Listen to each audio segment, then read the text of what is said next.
Pas toujours. En fait, il faut savoir que même, au temps et au lieu du travail, le salarié a droit au respect de sa vie privée et la vie privée ne peut pas être, un motif de licenciement, sauf s'il y a un manquement à une obligation découlant du contrat de travail. Concrètement, qu'est-ce que ça veut dire? La Cour de cassation nous a donné une illustration le 6 mars 2024. Ça concerne des salariés qui, sur une messagerie professionnelle, avaient constitué un groupe de collègues. Et sur ce groupe de collègues, ils échangeaient des messages qui étaient des messages à caractère privé, entre eux, rigolants, et des messages pas très intelligents. Pourquoi? Parce que, à l'occasion des messages échangés, il y avait eu des propos racistes et même xénophobes. Donc pas très malins.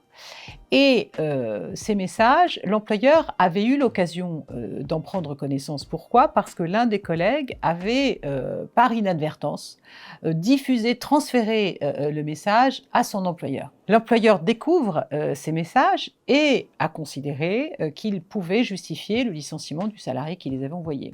On peut penser effectivement que le fait d'échanger des propos racistes et xénophobes puisse constituer une faute, surtout si ces messages sont envoyés au temps et au lieu du travail.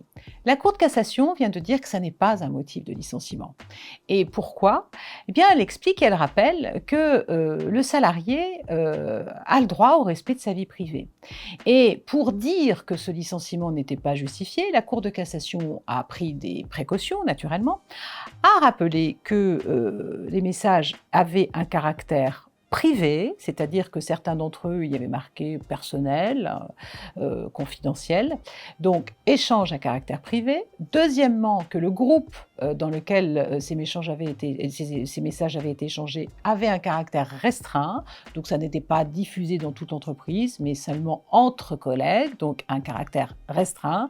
Et troisièmement, ces messages n'avaient pas vocation à devenir publics, c'est-à-dire qu'en fait, il était bien clair que c'était restreint, privé, confidentiel, et donc on rigole entre collègues. Très bien. Eh bien, la Cour de cassation a considéré qu'il y avait alors, il n'y avait pas de faute professionnelle qui puisse être reprochée aux salariés, que ces messages n'avaient pas caractérisé un manquement à une obligation professionnelle, et donc qu'ils ne caractérisaient pas une faute disciplinaire pouvant justifier un licenciement. Soyez néanmoins très, très attentifs à vos échanges entre collègues, puisque dans d'autres cas, la Cour de cassation a pu retenir que des messages à diffusion un peu plus importante et présentant un caractère sexiste, etc., pouvaient parfaitement justifier un licenciement. Donc, au travail, on travaille.